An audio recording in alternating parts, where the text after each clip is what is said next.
let me ask you something. Have you ever felt like you're just bad with money? You're smart, you work hard, and yet you still feel broke and stressed and maybe even ashamed. A lot of people think it's their fault. You must be doing something wrong, right? Well, a lot of times you've been following broken rules. You may not be broken, but the system is. And in this video, I'm gonna show you how the old rules have failed you, plus what's actually going on behind the scenes. And finally, how to take control without guilt, without complicated solutions, or even budgeting apps. Stick around because I'll share the one system that will finally give you confidence with money. Plus, I'll show you why the advice you've been given was designed to keep you playing small. Now, I know you've heard advice that goes like this: cut back on Starbucks, rent is throwing your money away, and never set foot in a restaurant. Okay, those rules were all written in a world where houses cost about 3 times your income, healthcare didn't bankrupt you, and jobs gave you pensions and raises just for showing up. But now, housing is historically expensive. It has nothing to do with freaking avocado toast. Pay often does not keep up with inflation. College degrees cost tens of thousands of dollars and still don't guarantee jobs. The advice hasn't changed while the world has. No wonder you feel like you're drowning. You might be playing by rules that just don't apply anymore. We didn't just inherit bad advice, we absorbed it from as early as our childhood. Think back, have you heard any of these phrases growing up? It's not polite to talk about money. Money doesn't grow on trees. Those rich people are greedy, or my favorite one of all, we can't afford it. These messages, or what I call invisible scripts, shape how we feel about money, even when we don't realize it. It's why someone with $100,000 in their savings account can still feel not ready to invest. It's why a raise or a bonus doesn't always change the way you feel about money. A lot of times it just still feels like you're keeping up, barely. But it doesn't stop there. Because once we grow up, the internet is waiting for us, ready to prey on every insecurity we have about money. Oh, you took a vacation to the Grand Canyon? I went to the Maldives. Oh, you have $10 in your account? I have 10 million. And when you actually try to improve your life, you start searching for random phrases. How to save money. What do you find? Buy this one stock and get rich overnight. You need to build passive income by buying 78 properties. Real estate is the only way to build generational wealth, you f***ing loser. Guys, this stuff works because it feeds on your fear and confusion. And let's take an example, your cute little pet, Ollie. Ooh, Ollie, such a cute dog. And I know you don't just have one dog, because Americans love to cross species. You buy a dog, a gerbil, a turtle, a snake, a freaking alligator, whatever. It never stops at one dog. Anyway, imagine that you decided to learn about dogs and you go online, you type dogs die, leaving you guilt-ridden and crying along with your little kids who are also crying for the rest of their life. It sounds kind of depressing, doesn't it? And yet that is your relationship with money. The only stuff you read about it makes you feel horrible. These invisible scripts that we grew up with around money leave us unprepared, leave us feeling bad, and now these scammers and grifters are ready to sell us the solution, which usually involves whole life insurance. And bullshit. They invent complexity around money so they can sell you some answer, and it always involves the word tax-free. Tax-free. You should be happy to pay your taxes. Why would I pay 50% more to get a 10% tax deduction? You ever think about that? No, you didn't. You don't even know what a tax deduction is. And it works because you've been trained to believe that money is hard and someone else must have the secret. I mean, look, you're actually watching a video of somebody talking about money right now. God bless, at least you found the right place. Going around on YouTube is like an obstacle course of life. You make one wrong click, you end up radicalized on the right-wing manosphere. You make another wrong click, you end up a communist. Luckily, you're here. We're gonna talk about actual sensible ways to make money. But I want you to be aware of how many people want to prey on you. There's so many grifts out there. Once you see it for what it is, you can actually stop chasing the hacks, stop feeling guilty for not knowing better, and you can start building a real plan that works for you. So pause and ask yourself this: what is one money belief I learned as a kid that might still be influencing me? Comment it below. Yes, it actually is hard out there. And no, it's not just in your head. Our entire country is set up to take money and resources from the young and give it to the old. This is a classic gerontocracy. For example, the boomer generation climbed the ladder and then pulled it up right behind them. I'm gonna show you some specific examples. Let's start with housing. Back in the 60s, people could buy a house for about 2 times their household income. By 1985, it was 3.6 times their income. That means housing was getting more expensive. Today, it's 5.3 times the median household income. Since 1960, home prices have jumped 121% after adjusting for inflation. And household income, it's only grown 29%. That gap is getting wider every year. Oh, and do you know why housing is so expensive? It's not what you think. Not BlackRock going around, some hedge fund buying up. That's bullshit. The very people who got in early and bought houses have now decided to prevent more houses from being built. These are your neighbors. These are even your parents. They fight tooth and nail against any new housing development, saying it will ruin the character of their neighborhood. That's called NIMBYism. Those are NIMBYs, not in my backyard. And it's keeping you out because they have constricted the supply of housing. Oh, you want more examples of gerontocracy? I'll show you right now. Let's talk about college. College can be a fantastic use of money, but no one warned you about the price tag. In 1969, a four-year college degree cost about $11,000, adjusted for today's dollars. Today, that same degree is $39,000. No wonder the average student borrows over $31,000 just to get a bachelor's degree. And then, a degree doesn't guarantee you a job. The promise of get a degree, get a good job is not a given anymore. But let's say you do get a job. Do you think your paycheck is going to keep up? Well, since 1978, CEO pay has skyrocketed 1,085%. But your pay barely moved, only 24% up. In 1965, CEOs made 21 times what a typical worker earned. I don't mind it. CEOs should be paid well for what they do. But today, they make 290 times more. That's not a typo. It's not even close. They're not even in the same universe. These are the same people who said we're all in this together, making 290 times what you make. Translation, the people at the top are getting richer a lot faster than you ever will by working harder. I don't mind people becoming wealthy or even incredibly wealthy. I have had the fortune of doing that through good luck, hard work, and creating something that the world wants. But I don't think guys like me should get a freaking tax advantage. Why? I don't need it. I don't need tax cuts. I want social services and more resources for the poor and middle class. Oh, and it's not just pay that's rigged. They're coming after your retirement too. In 1975, if you had a job with a retirement plan, chances are it was a pension. 88% of private sector workers were covered by a pension plan. Your parents probably had one. That meant employers would take care of you in retirement. You worked, they paid. Pretty simple agreement. Today, pensions are essentially extinct. Companies ditched pensions and handed you a 401k, basically saying this is now your responsibility. Now, I also do not mind companies giving employees some amount of responsibility for their retirement. That's okay. But let's look at the broader picture. Social Security, not safe either. In the hands of the Republican administration, they have repeatedly floated that Social Security is now at risk. We already know with recent passing of bills, Medicaid has been cut. There are dramatic cuts here and coming for the poor, the middle class, and even the elderly. If you are younger, by the way, you're going to be paying into a system that likely gives you even less. So while older generations cash their full checks, younger people are often left holding the bag, paying into a system that's giving them less and less, and has structurally been set up to make it nearly impossible for you to ever buy a house. And just when you think it can't get worse, there's taxes. With Trump's One Big Beautiful Bill Act, the richest Americans are getting a massive payday. I'm looking at myself right now. I do not need a tax cut. I don't need it. I would rather have that money go to helping poor kids eat and helping people be able to afford healthcare. Let me show you some numbers. The top 1% saves over $75,000 a year. The top 0.1%, the people who don't even notice a $100,000 charge on their Amex, they save more than $286,000 per year. They save a lot more than that. And you, if you earn under $34,600 a year, your cut is about $150. That's not even a tax cut, it's an insult. It's actually infuriating. The worst part is you've been told it's your fault, and a lot of you actually believe it. You've been told you're not working hard enough, that you should stop buying lattes, or that kids these days just want everything handed to them. Enough. The game has been rigged against young people, against people who are poor and middle class, against people of color. I want you to understand, yes, we can simultaneously call for systemic reform as well as take personal responsibility. Once you can see how the game is rigged, and I've just scratched the surface today, then you can stop only blaming yourself, you can stop following broken advice that's designed to keep you small, and you can start playing a different game, one where you take control and build your rich life on your terms.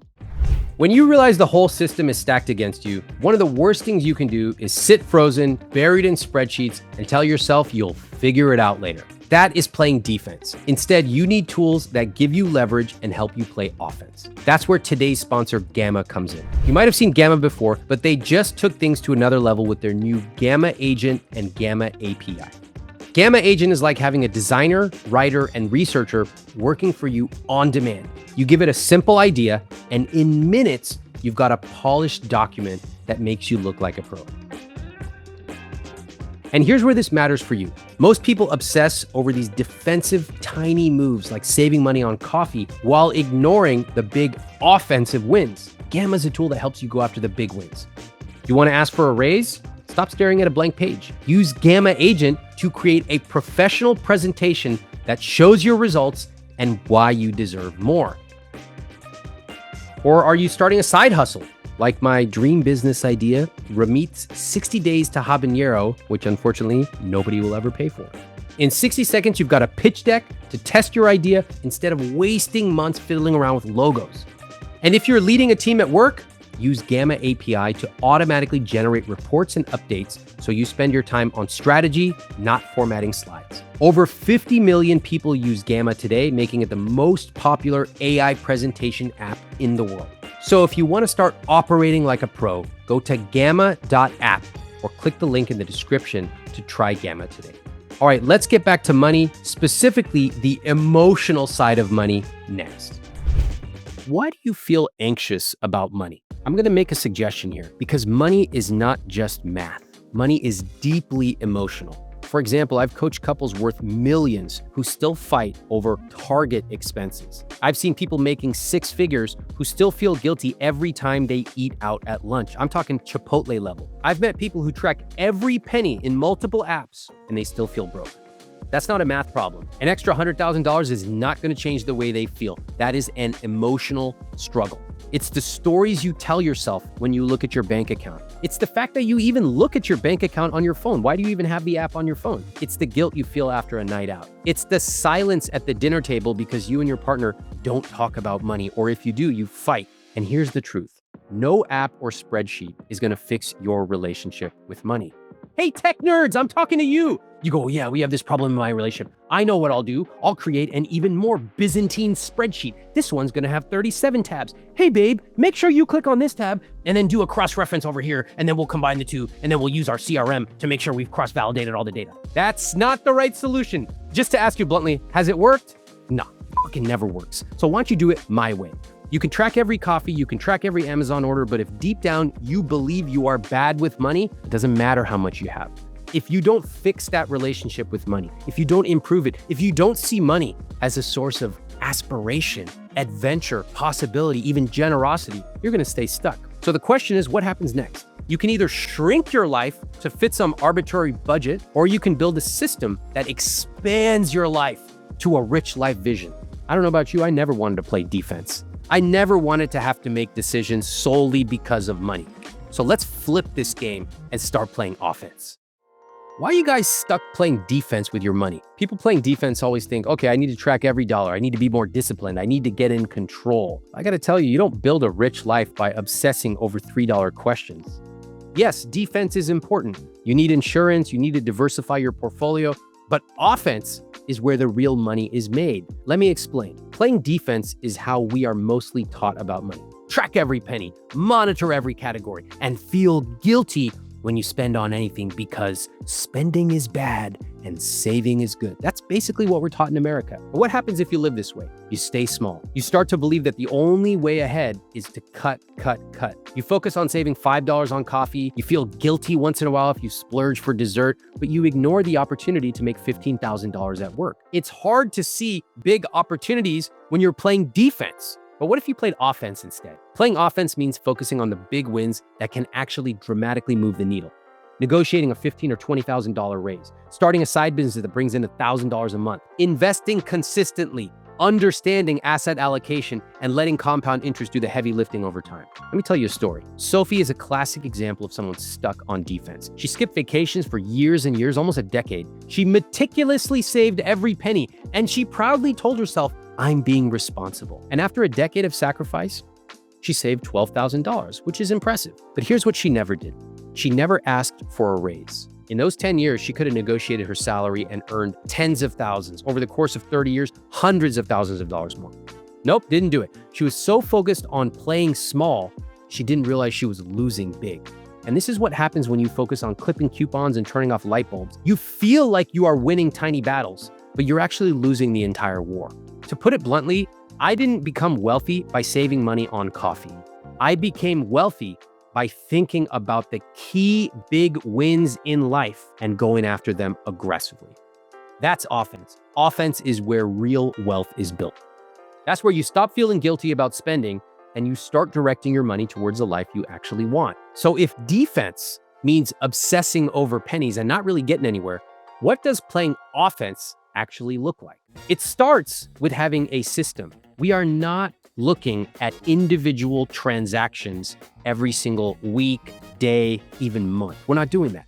We have an overall system. We know about where our money is going to go, and we set it up to happen automatically. A system lets you enjoy your guilt-free spending because you already know that your essentials are already handled. Now, I call this a conscious spending plan. It's not a budget. Budgets are restrictive.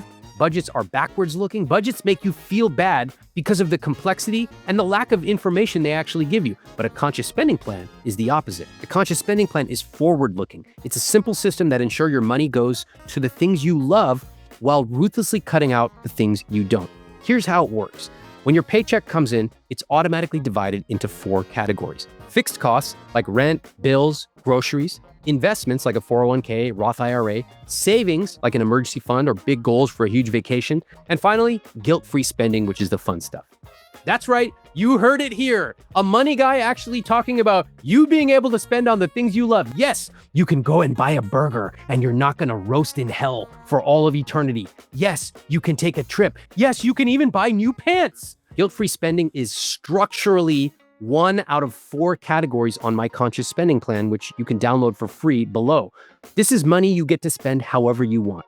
Eating out, shopping, travel, nails, self-care, whatever. No guilt. Because when the rest of your financial system is set up and running in the background, you'll actually find that you can spend more on the things you love. That's offense. That is part of living a rich life. Once you set this up, it takes less than 1 hour per month to manage. You're not checking in every day. You're not agonizing over a $20 Amazon order. Your system is working in the background while you focus on living your rich life. No budgeting apps, no spreadsheets with 80 categories and 10 tabs. I know I just lost 30% of my viewers because the FIRE community said, no, Ramit, don't take away my spreadsheet. I need 65,000 cells to make sure I'm on top of all my... No, you don't. This is just a plan that works. And if you want to get started with your own conscious spending plan, you can download it for free. I put it together. Click the link below. Once you experience what it's like to have a system that actually feels good for you to live your rich life, you're never going to go back to obsessing over pennies again. So what is all of this for? Why are we building systems to automate and invest? Why are we talking about thinking bigger? I got to tell you, it's not to sit at home looking at spreadsheets. Shut your freaking computer off and go outside and live your rich life. Now, I want to tell you, a lot of people, when they think about a rich life, they picture yachts and private jets. If that's what you want, amazing. If you can afford it and you love it, I'll show you how to do it. But that's not really what I'm talking about for most people. A rich life for most people might mean taking a random Tuesday off to take your kids to school or take them to lunch or take your dog for 3 walks. It might mean flying business class once a year to visit your family. It might mean deciding in your head, I'm always going to tip 30% minimum. These are small, vivid moments that could be part of your rich life.